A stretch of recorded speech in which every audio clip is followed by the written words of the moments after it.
Hey guys. Alright, before I say anything about the movie, I just wanted to say that the next review is coming out. I am working on it. It's almost done, and I want to get it done so badly, because it's being a real pain in the ass right now. So, within the next week, I'm hoping to have that up. So, look forward to that when it does come out. It's going to be a little different from the previous two, so look forward to that. Alright, so, Harry Potter and the Deathly Hallows Part 2. First, I want to talk about my experience going to see this movie. Maybe it was my own fault that I didn't pre-order tickets in advance, but here's the thing. Me and my brother, we went to the midnight premiere. We went to the bigger theater that's around in this area. We got there, and they were only showing Harry Potter. They were only showing midnight screenings of Harry Potter. 8 screens, all sold out. I had never seen that before. I have never seen a theater only showing one movie and having all screenings of that movie sold out. I was like, Jesus Christ.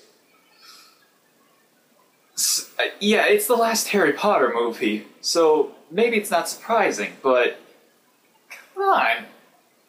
8 screens sold out. I don't know, I guess it's not a shock, but whatever. But there's a mall that's 10 minutes away from that movie theater that has a theater at it. So we went to that one because my brother says, well, me and my dad, we always go to this theater and it's never packed. It was packed. Oh God, was it packed. We still got a screening though. When we got there, apparently they had just opened up another screening of Harry Potter, so the one we went to was pretty empty actually. We got in there, there was only about maybe 10 people, and then by the time the movie started, there was maybe 25 or something. So, it wasn't that bad. But, you know, yeah, it wasn't that bad actually. It wasn't really crowded at all. There weren't actually any really hardcore Harry Potter fans, though. There were some at the theater where all the screenings were sold out. They were sitting outside with their cloak and their wand, and I think they had a cauldron. I don't know, but I didn't see anyone dressed up at our theater. Although at the end there was some girl with a lightning bolt drawn on her forehead, but I don't really consider that dressing up. Okay, so, the actual movie. There may be some spoilers, so, you know, just look out for those. First of all, this movie, yeah, I really liked it. I did. I'm a Harry Potter fan, and this to me felt like a really satisfying conclusion to a series that has pretty much become like the thing of legend now, almost. You know, I've read all the books, and now I've seen all the movies. And to me, and I think to a lot of people, it's going to feel like this is a chapter of our childhood that has now finally come to an end. A lot of us probably grew up with Harry Potter. I remember, I think I was 8 when the first one came out, and now it's 11 years later, and the last Harry Potter movie is here. When you think of it like that, it's like, my God, where's the time gone, you know? Childhood's gone. No more Harry Potter books, no more Harry Potter movies. We've probably got, like, what, one more video game to look forward to? One more video game that I'm not going to play. But, yeah, after that, Harry Potter's done. There's nowhere else for it to go. It's over. It's sort of sad, in a way, but it's got to end somewhere, you know? It's not like One Piece or Naruto where where it doesn't know when to just die. So, yeah, I really felt satisfied with this movie. I think everyone can admit the seventh book was a bit of a mess. You know, okay, I'll get into it. I'll get into it a little later. But let's talk about the movie. First of all, there are a couple of performances that I really need to talk about. One, Helena Bonham Carter. All right, in the beginning of the movie, Hermione drinks this polyjuice potion to make her turn into Bellatrix Lestrange, who is played by Helena Bonham Carter.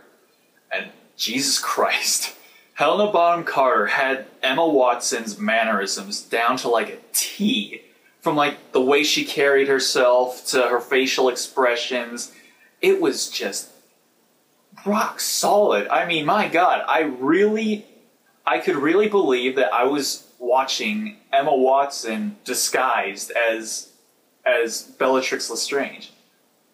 I was in awe of how well Carter was able to capture Watson's mannerisms so well. It was just, I'll probably just end up saying the same thing over and over again. It's just that, to be able to replicate another actor's mannerisms so well, that takes a lot of talent. All right, I don't care what you say. You know, people can copy people's voices or sometimes their inflections, but to be able to carry yourself completely the same way that another person does when they're actually playing a character themselves,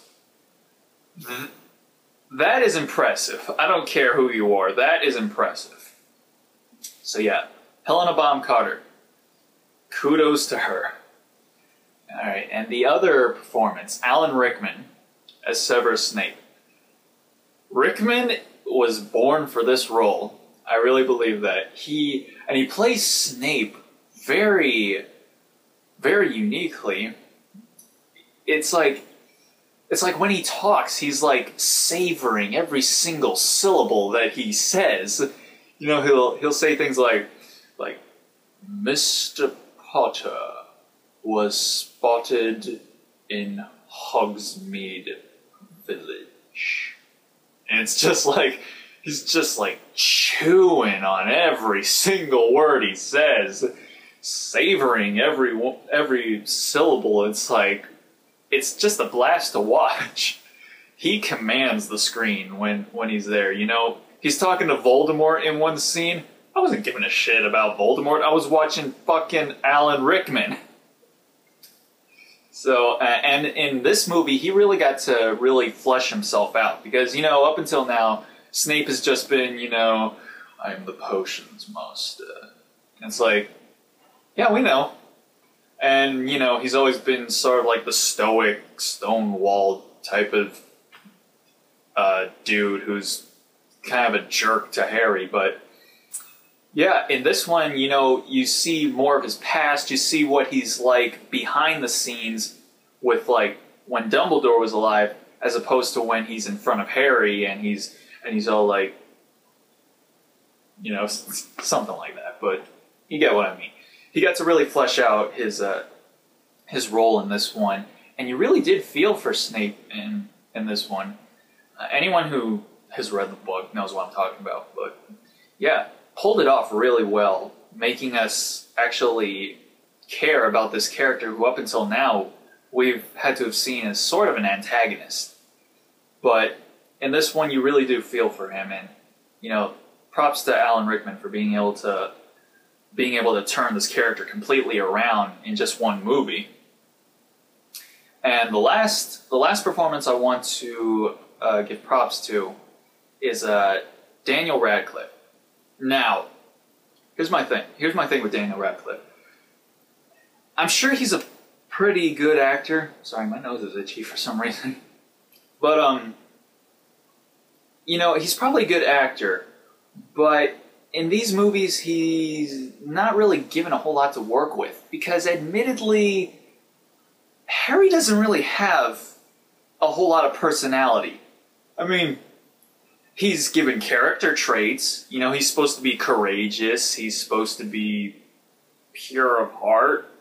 He can be sort of witty and clever at times, but other than that, he doesn't really have a personality.